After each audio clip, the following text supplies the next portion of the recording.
Yes, thank you. Mr. President, I rise today in the hours before President Biden's State of the Union address to discuss the reality of the past 3 years and the current circumstances of our nation. Together, my colleagues and I are here to speak on behalf of the American people who have been forgotten and left behind by President Biden. Those who know the true consequences of his administration's policies and who are really feeling the pain by the continued failures that have defined President Biden's time in the White House. Throughout my time in Congress, I've been guided by my eternal optimism. I feel like I can see beyond the gloom and push towards a brighter future. But, however, it is clear that this is not the perspective that is felt in communities across our country, as Americans realize that the state of our nation is not as strong as it should and could be. They continue to battle economic challenges that are making the American dream unaffordable. There's a continued assault on American energy, which started by canceling the Keystone XL pipeline, and now, just several weeks ago, the disastrous halting of the construction of the LNG export terminals. They see the unmitigated flow of illegal crossings at our southern border. They face the threat of rising crime, and they see the weakened state of America's standing on the global stage. President Biden remains the common denominator across each of these issues, and he continues to prove, and this is harsh, that he's just not up to the task of leading our country in a time when it's needed most. Perhaps the most consistent issue that has defined President Biden's tenure in the White House, and one that I hear constantly about back home, is the state of our economy and the persistence of high interest rates and inflation. Despite President Biden's claims, inflation has not cooled, and price hikes have worn down consumers over the past 3 years, making necessities like food and housing nearly unaffordable. The price of food at the grocery store, anybody who's listening to this that's been to the grocery store knows this better than anybody. The price of food at grocery stores and in our restaurants increased 2.6% just in the last year. But this is on top of the staggering 10% that food prices rose over the last year. So what used to be $100 worth of groceries in 2019 now costs $125. And just last week, it was revealed that food costs compared to income have hit a 33-year high, with American consumers spending over 11% of their disposable income on food. That means that the last time Americans paid this much for food, Terminator 2 was in the movies. Michael Jordan had just won his second MVP award, and HP had introduced the first color scanner. That's how long ago this was. Adding to this, U.S. home prices are at an all-time high. Housing costs have now become unaffordable for a record number of U.S. renters, and that is according to a recent Harvard study. Make no mistake, this is the economy that President Biden campaigned on, and it's the economy that his policies of reckless spending and high taxes were destined to create. The president has gone even as far as establishing a strike force, I don't know if we're going to hear about it tonight, a strike force on unfair and illegal pricing, which is nothing more than a cover so he can blame others for the effects of his policies. Another issue that will forever define President Biden's tenure is the historic crisis we've seen at the southern border, something we've all addressed on this floor repeatedly, and the devastating consequences that it has created. The most recent data shows that there were over 176,000 crossings along the southern border this past January. This marks the worst January on record and the 6th consecutive month where record was being set.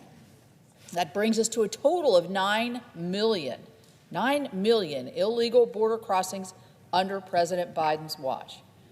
Additionally, there were another 7,000-plus migrant encounters at the southern border on Monday, marking the 4th day in a row of over 7,000 encounters. While the White House remains committed to their message of no executive action can alleviate this crisis, they failed to mention the executive actions that they took literally hours after President Biden was sworn in. These executive orders on day one of Biden's administration dismantled the effective immigration policies of President Trump. The truth is, President Biden can take basic steps and end this chaos, but in some situations, and far too many of them, it may already be too late. The barbaric murder of Laken Riley is a national tragedy and was completely avoidable. The catch-and-release policies of President Biden and Secretary Mayorkas have allowed the catastrophe at our southern border to impact every community in our country and every state. Crime is all too familiar to this administration, especially right here in the president's backyard. While the administration is touting a drop in crime across other cities, violent crime right here in Washington, D.C. is up a staggering 39%. Multiple members of Congress have been recent victims of crime in this city, as have multiple members of my own staff. We must remember that President Biden owns this issue more than he would like to admit. Last May, he vetoed bipartisan legislation to overturn police reforms right here in Washington, D.C. Speaking of ownership, another issue that President Biden owns is the recent weakness that America has displayed on the international stage. We're living in a time where our nation faces the most dangerous global threats that we've seen in decades. Yet, President Biden has proven to be a president of weakness, while our adversaries are watching how the United States reacts to the challenges of our time. This display of weakness started with a disastrous withdrawal from Afghanistan, which signaled unreliability to our allies and weakness to those who want to do us harm.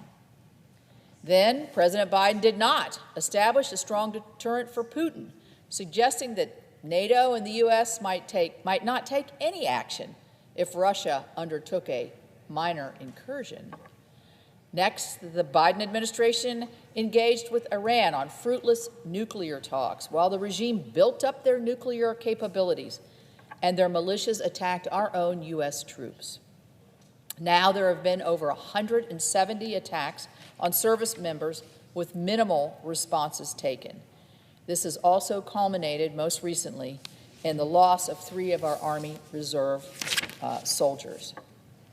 During the State of the Union tonight, President Biden will draw a proverbial line in the sand and will ask the American people, which side are you on?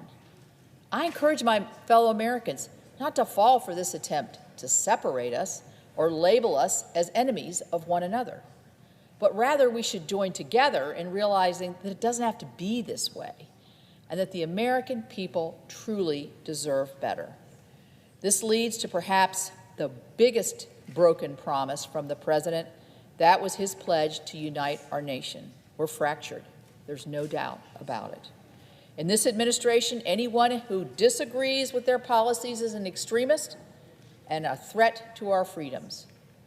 I know the people of our country deserve better from the White House, and the state of our union has become weaker over the past 3 years. So I hope the president addresses these issues tonight in a meaningful way that doesn't finger point, doesn't blame, but that takes the issues and unites the country and finds solutions. With that, I yield the floor. As my colleague from West Virginia has noted, and as the nation knows, the world knows, President Biden will deliver his 3rd, perhaps final, State of the Union address tonight. Obviously, the border is a major issue confronting the nation. And I have to say that coming from Texas with a 1,200-mile common border with Mexico, Washington has just recently acknowledged, the president has just recently acknowledged something that we've known has been a problem for a long, long time, without really any help to deal with this flood of humanity and drugs across our southwestern border. I expect that President Biden will do as he always does, blame somebody else for this problem. Even though he has had the same tools President Trump has had, with which to deal with it from the day he stepped into the Oval Office.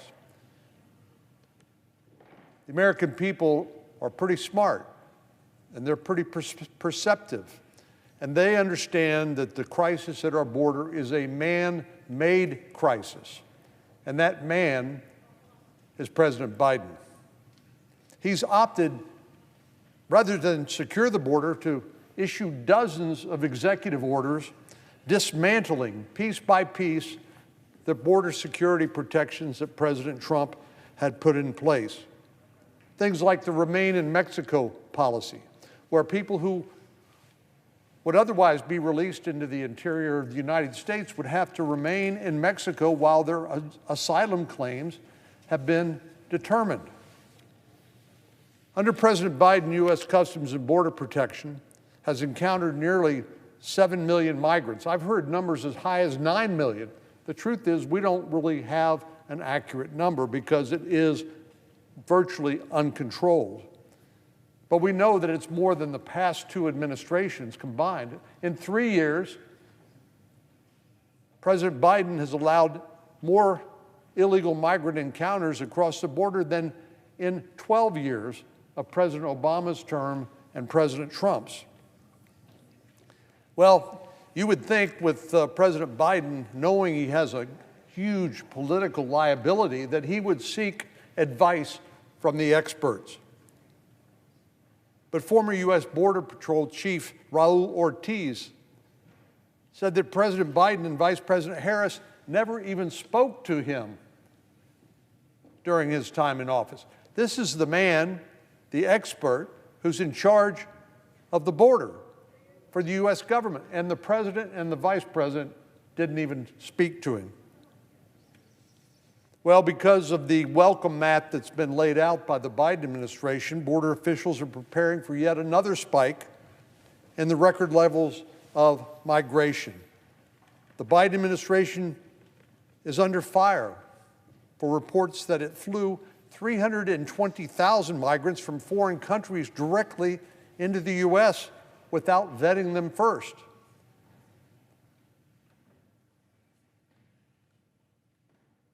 Words fail to describe the unprecedented nature of this crisis. It's so bad, I keep asking myself, what's it going to take before the president wakes up? 7 to 9 million illegal entries into the country, 300,000 children placed with sponsors in the interior of the country, and as the New York Times noted, many of them forced into involuntary labor. And then when wellness checks were made to see where these children are after they're placed with these sponsors, in the case of the New York Times, they said 85,000 of those sponsors didn't even answer the phone or the door. So we don't know what happened to those children, those 300,000 children. And then there are the drugs that flow across the border when the Border Patrol is overwhelmed with mass numbers of migrants. Well, here's another problem.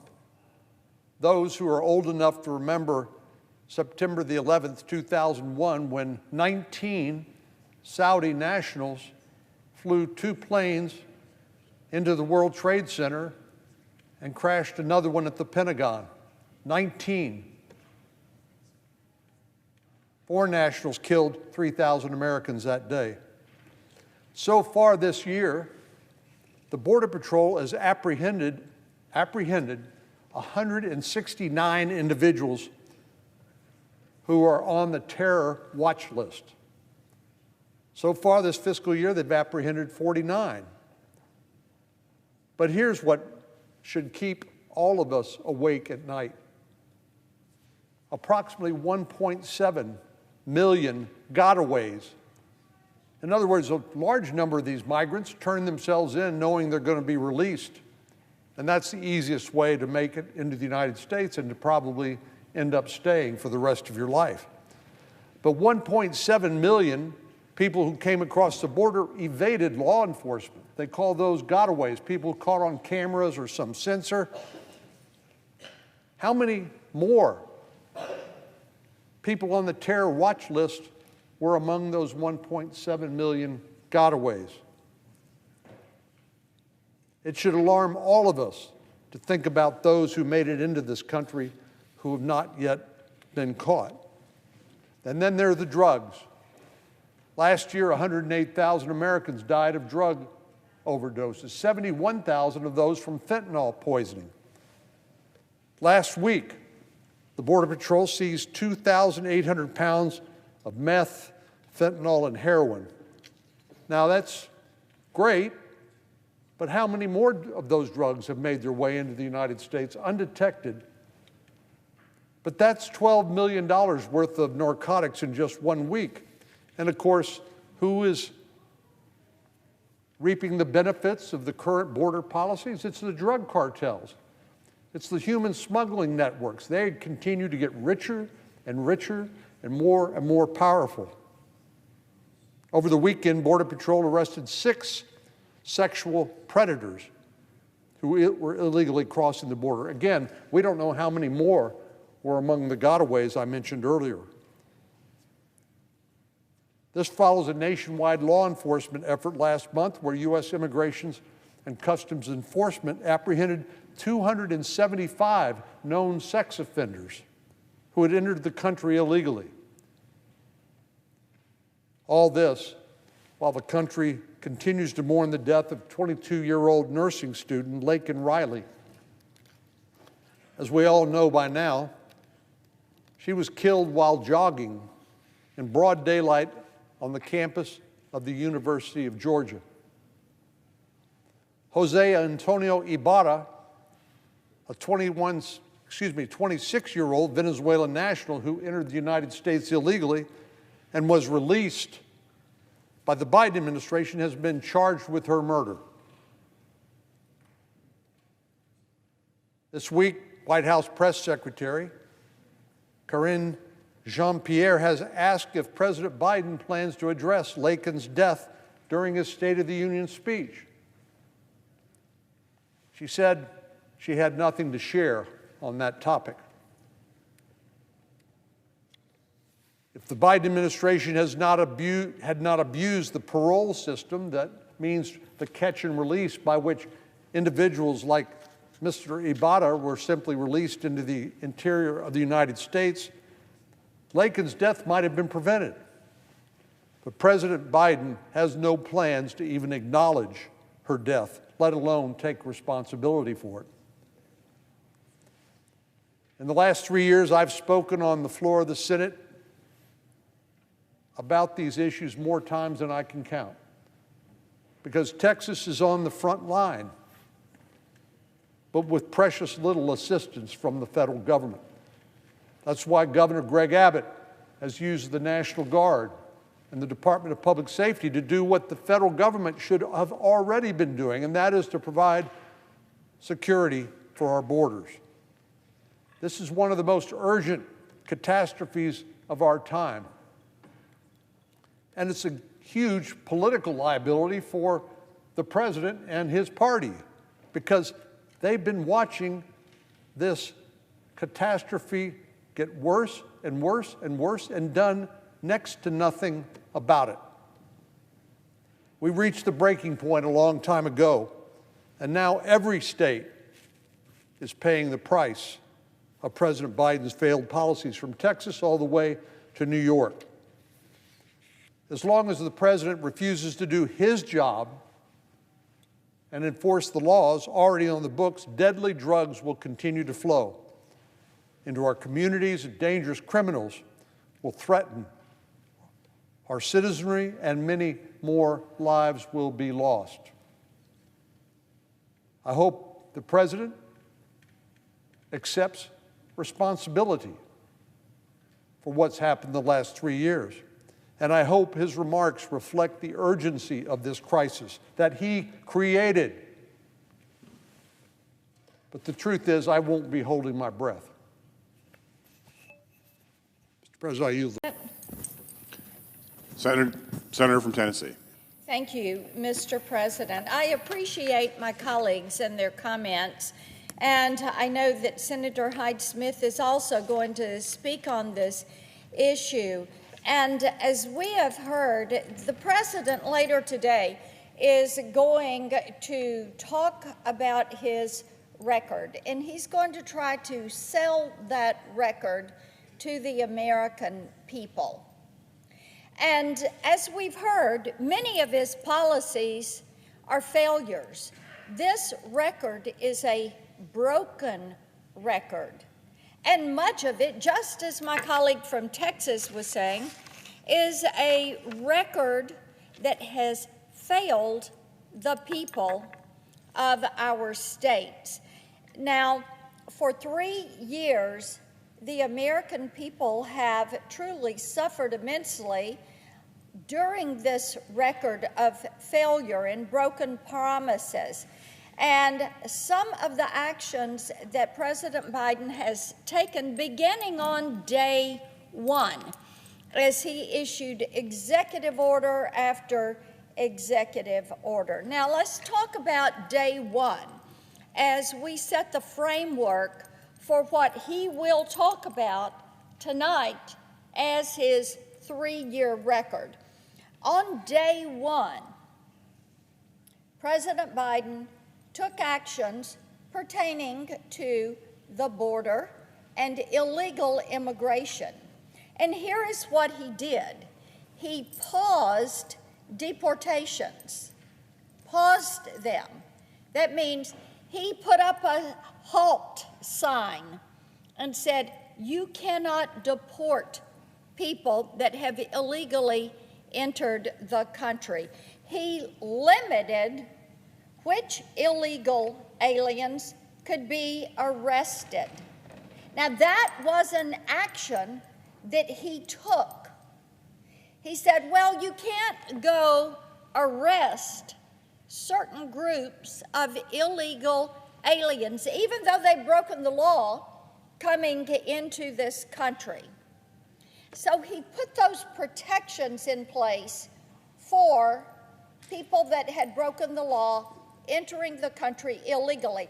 He halted construction of the border wall, and he ended the Remain in Mexico policy. Pardon me. Now, during his first 100 days, he took a total of 94 executive actions that made the border less secure and weakened legal immigration and encouraged illegal immigration and tried to make illegal immigration legal. Because of that, since he took the oath of office, 9 million illegal immigrants have entered this country. That is more than the population of 38 states. These are the actions that he has taken. In addition to the 9 million illegal immigrants, you've got known and unknown gotaways. The unknown gotaways are untold numbers of drug traffickers, human traffickers, smugglers. That is what is coming into our country because of this porous border. In addition, tens of thousands of people from countries of interest. In addition, terrorists that have been apprehended at our southern border trying to enter illegally. Those are the ones that we know about. Americans are indeed, Tennesseans certainly are, enduring the consequences of this open border agenda.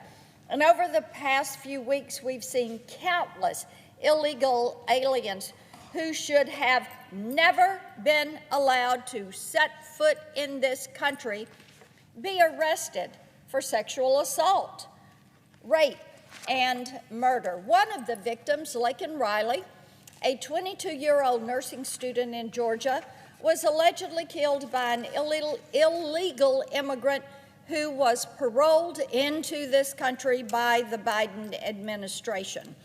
Now, paroling someone into the country grant special privileges. They can get a work permit. They can get benefits. And if you look at President Obama's record, he paroled about 5,600 people a year into the country. Same for President Trump. But President Biden has gone more than 200 times this every year.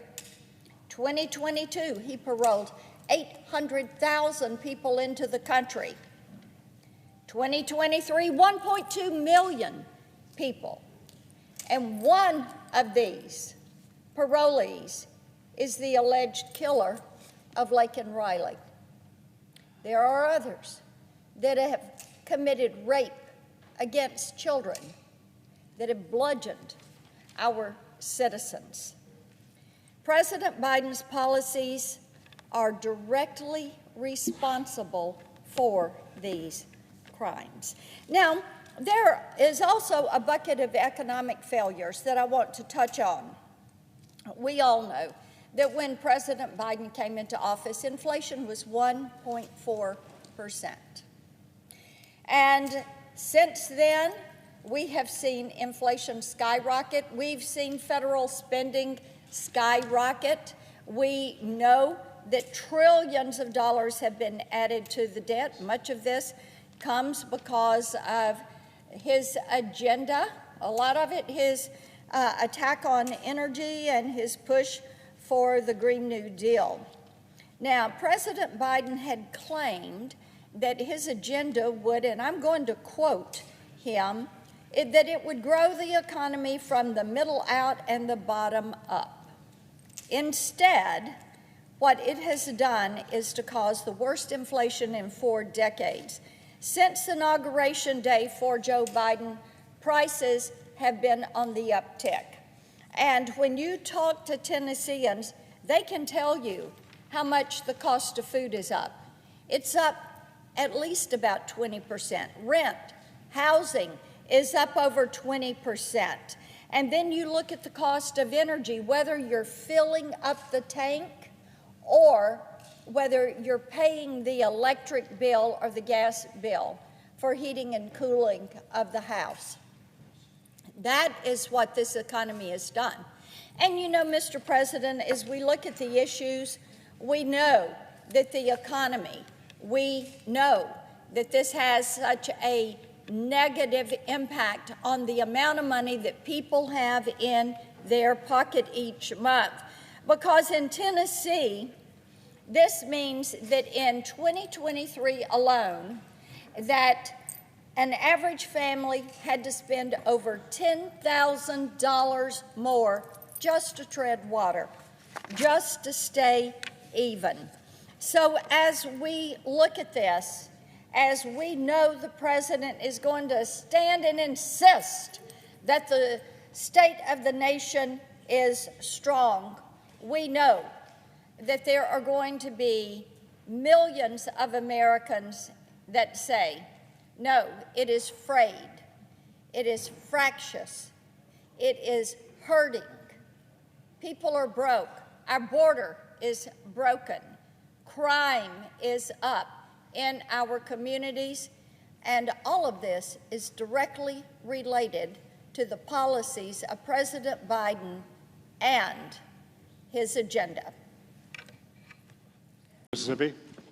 Mr. President, I also rise to discuss the Biden administration's failure to contain the crisis at our southern border and how that's having extreme consequences and endangering our very own citizens. Time and time again, Republicans have warned about the damage being done to our country by open border policies launched on President Biden's first day in office. For more than 3 years, we've witnessed this president and his administration tell us over and over that there is not a border crisis and that the border is secure. I, like most Americans, know that is absolutely not true. President Biden will deliver his State of the Union address tonight, and I hope the American people will listen with some level of skepticism should he discuss his recent election year plans to address illegal crossings at the border. The American people deserve for him to be forthcoming about the border crisis, a crisis that is manifesting itself more and more in serious and violent crimes committed by illegal migrants allowed to stay in our country. The American people deserve to know why or how executive action would be better than simply enforcing the laws that are currently already on the books. Yes, executive orders have the force of law, but they are based on existing statutes. Simply put, this administration needs to enforce the law. Americans are taking the brunt of Joe Biden's policies as crime runs rampant at the hands of illegal immigrants. Last year, Border Patrol agents encountered thousands of illegal aliens with prior criminal convictions, including assault, rape, and murder. Make no mistake, it is thanks to Joe Biden's policies and his refusal to enforce the law that has allowed such criminals into our country. And now Americans are becoming victims of their crimes all across the country. Over just 2 weeks this January, law enforcement arrested more than 100 illegal immigrants in 25 different U.S. cities. Over half of the illegal aliens arrested had convictions or pending charges for assault against children, including sexual assault against children. A month ago, just outside of Minneapolis, a man who was previously detained dressed as a delivery driver to sneak into a home and murder 3 people while 2 small children witnessed this crime. Just a few weeks ago in New York, several migrants were arrested for assaulting a pair of police officers. Of course, they were almost immediately released when the Manhattan District Attorney's Office did not seek bail. They were seen smirking and using obscene gestures for the media, showing no remorse for their actions. From the same mob assault, one of the migrants allegedly involved was arrested again just days later, this time for robbing a Macy's in Queens. And now, just the other week, a University of Georgia nursing student with her whole future ahead of her went running on a popular trail in broad daylight only to be brutally murdered. The man charged for her murder entered our country illegally. These crimes, combined with the liberal district attorneys and mayors across the country, those who advocate for sanctuary cities and other soft-on-crime policies, have created a nightmare for everyone who wants to live peacefully and safely in their homes and communities without violence. Where is President Biden's compassion for American families and communities experiencing these horrible acts? During his brief and sanitized visit to Brownsville last week, why did the president dodge questions about the murder of 22-year-old Laken Riley at UGA? Why is his administration reluctant to prioritize their safety? I pray that the perpetrators receive justice, and I pray the families of these victims receive God's comfort. Sadly, my home state of Mississippi has also felt the consequences of Joe Biden's policies with many instances of human trafficking. Last year, 4 illegal immigrants were discovered with a 7-year-old migrant child after being pulled over and detained for driving without a license. After Homeland Security Investigations was contacted, the driver attempted to flee on foot and was captured. HSI determined the child was not related to anyone in the vehicle. In another situation, a Mississippi Highway Patrol trooper identified an illegal migrant driving on I-10 in Jackson County with no ID.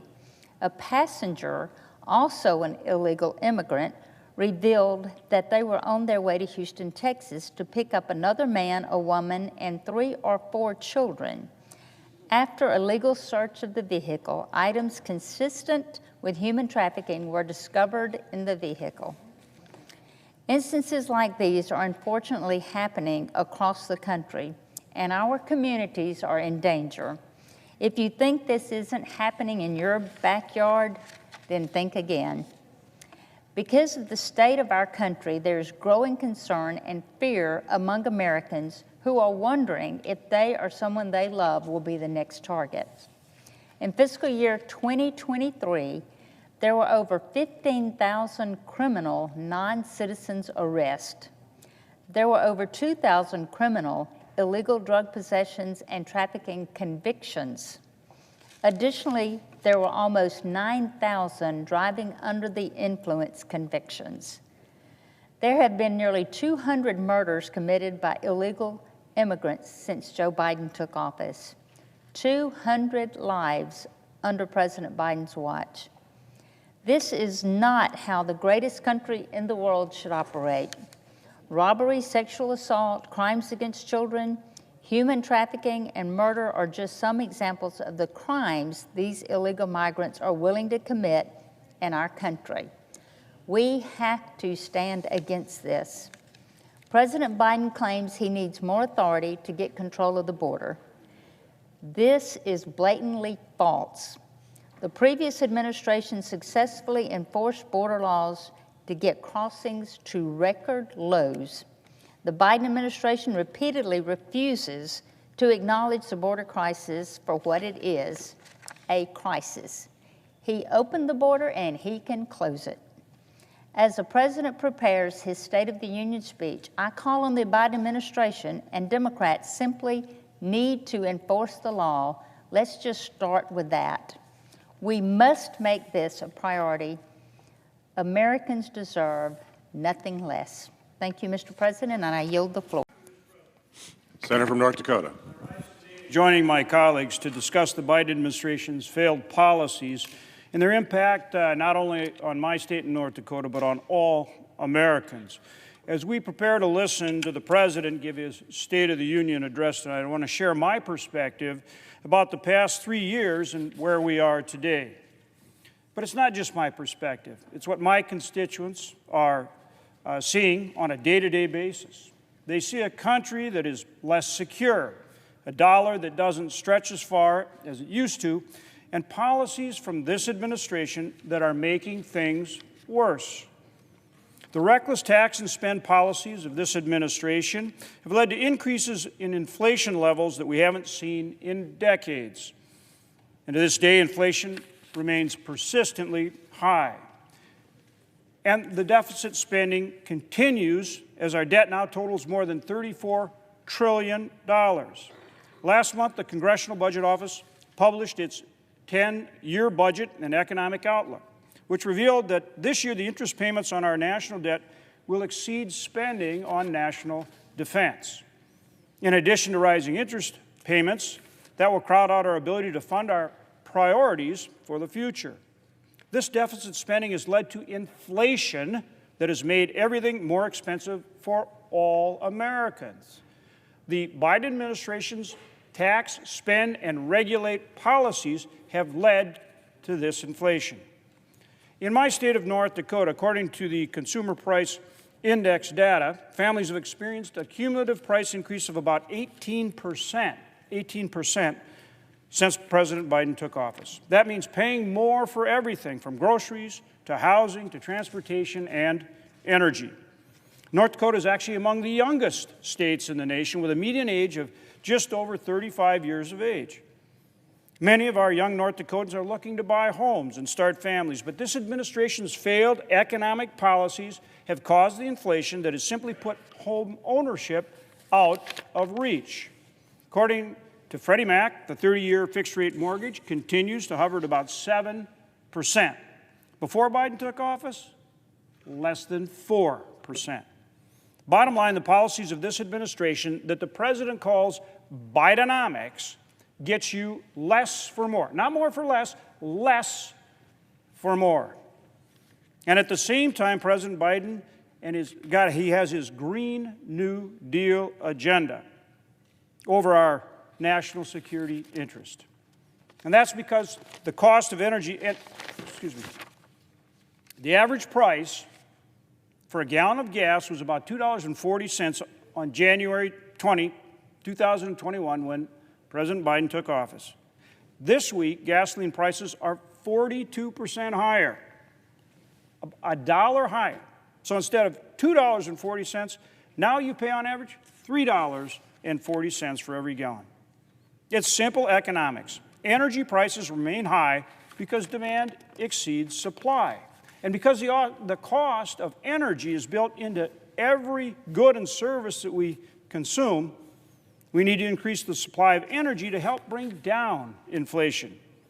Yet instead of unleashing the full potential of our nation's vast energy reserves, the Biden administration's regulatory onslaught will only favor foreign adversaries at the expense of our own domestic energy industry.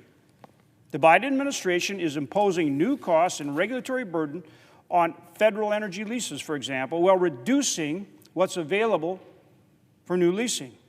Maximizing access to new leasing today is directly tied to growing production and supply for the long term. Further, the Biden administration unilaterally has now banned U.S. LNG export approvals, forcing our allies in Europe and Asia to increase their reliance on imports from Russia, Iran, and Qatar. According to the U.S. Energy Information Administration, global energy demand is expected to grow across all sectors of the economy through 2050.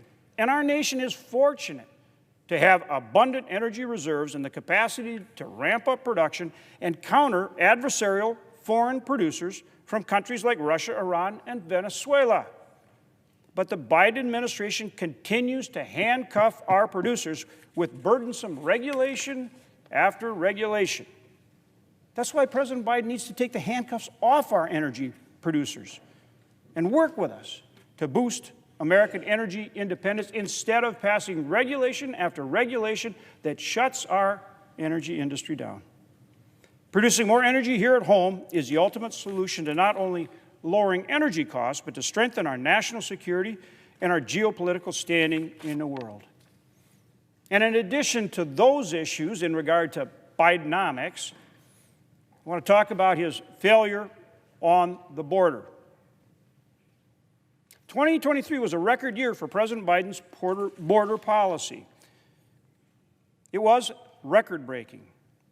By the end of the year 2023, the United States saw the most ever annual counters at the southern border, almost 2.5 million. Mind-boggling. 2.5 million in 2023. President Biden's border policies broke records again as over 300,000 illegal encounters took place in December. Just in December, 1 month, 300,000 in 1 month, December 2023, the most encounters in any single month during his administration. The cause of this crisis is clear. President Biden's failure to secure the border. Simply put, his failure to enforce the law. The duty of a president is to enforce the law. He is not doing it. The American people suffer the consequences because the Biden administration refuses to enforce policies that protect our southern border, including reinstating the Migrant Protection Protocol or the Remain in Mexico policy, enforcing third safe country agreements, and resuming construction of the border wall.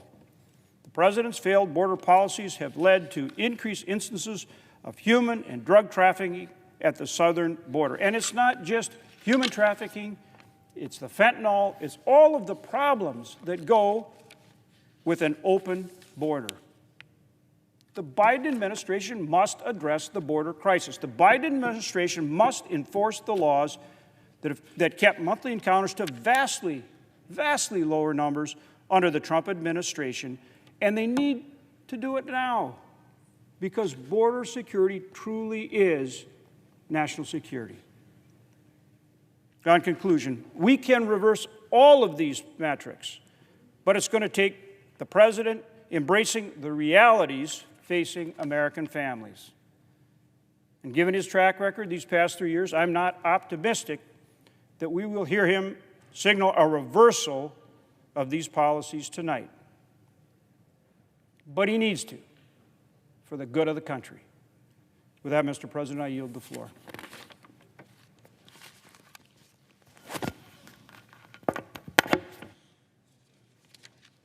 Mr. President.